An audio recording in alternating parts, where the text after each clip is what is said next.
So I don't think that negotiations themselves should be outside the pale of what we undertake. But we should realize that the Persians invented chess. And what I think we have been seeing here for many years is a pawn on one side of the board headed down to the king's row to be converted to the most lethal piece, the queen, the Iranian nuclear program, while distractions occur in other parts of the board. As Secretary of Defense Gates said the other day, every administration, from Jimmy Carter's on, has in one way or another tried to negotiate with the Iranians. This government has not been effective, neither allowing pistachios in or apologizing for the early 1950s, and none of this has worked. At some point, I think we have to realize that if we are negotiating with this Iranian government, we need to do so in such a way as to play some chess ourselves rather than only being the deceived party. There is more wrong with this Iranian government than its nuclear weapons program. Of course, its strong success with respect to its sponsorship of the Syrian government, Hezbollah, and Hamas, its status as the world's #1 terrorist sponsoring state, is salient here. And we should not take our eyes off of that. Now, there are, I believe, some weaknesses in the Iranian regime, and change of regime has come to be something of a buzzword.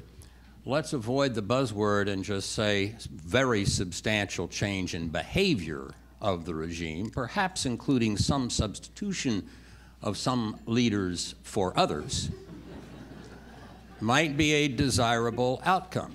There are senior and responsible Iranians who have taken a strong stance in the most recent elections and in support of the dissidents after the elections.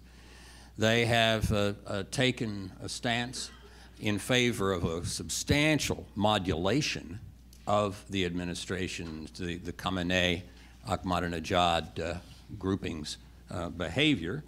And I would call to your attention, for example, a letter in September from Mr. Mir Hossein Mousavi to Grand Ayatollah Montazeri.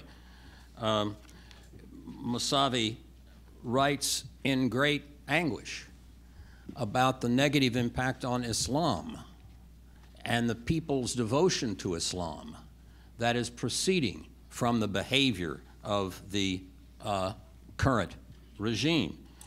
And Montazeri responds to him by committing atrocities. A system under the rule of Islam that takes pride in being Shiite creates pessimism toward Islam and announces the inability of Islam to bring about justice in a society. There is not uniform religious groupings and religious leaders' support for this crazy grouping of Khamenei and Ahmadinejad. They are in trouble. They may not yet be in a terminal trouble, but when you look at what happened on Al-Quds Day in September, with hundreds of thousands, depending on the estimates, to millions, taking the streets, and the government being afraid to fire on the demonstrators.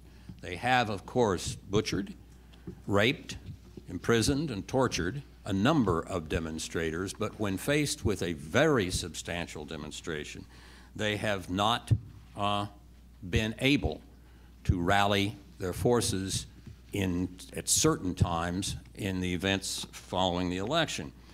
One of the best analogies to their situation, I think, was written by George Packer in the current issue of The New Yorker. Packer, reminiscing on the fall of the Berlin Wall, says, perhaps the closest contemporary analogy to the fall of communism is the democratic movement that's challenging the Islamic Republic of Iran. It has deep social and intellectual roots, a growing mass following, and an enemy state with a hollowed-out ideology. But unlike the East German soldiers and the Stasi agents, the Revolutionary Guards and the Basij militia are ready to kill. Behind President Ahmadinejad and Supreme Leader Khamenei, there is no restraining figure like Gorbachev. Iranians will have to find their own way to the fulfillment of their democratic desires, and yet the fact that the nearest counterparts to the thinkers and activists of '89 are to be found in a non-Western Muslim country exposes another false lesson of that year, that such things are for Westerners only, that they don't want what we want. I think Packer speaks quite persuasively on this point.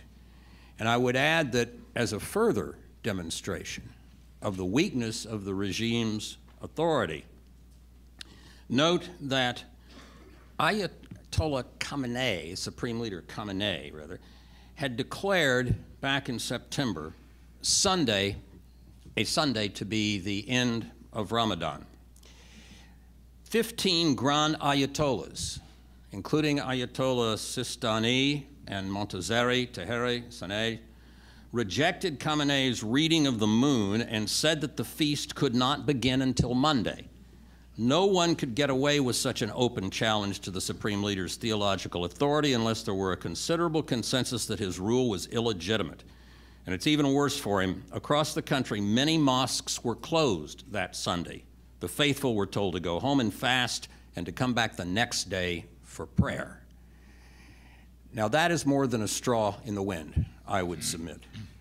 I would submit that we have a chance if we emulate on this matter Ronald Reagan. Smile, be businesslike, show up at discussions, but do not blink at calling an evil empire what it is. Do not blink at telling Khamenei and Ahmadinejad to tear down their many walls. There is no reason for us to shut down the grants that used to be given to the Iran Human Rights Documentation Center in New Haven. There is no reason for the U.S. government to shut down its funding of the work of Freedom House on these matters. There is no reason for us not to call for the release of political prisoners, for equal rights for women, for freedom of speech, press, and assembly.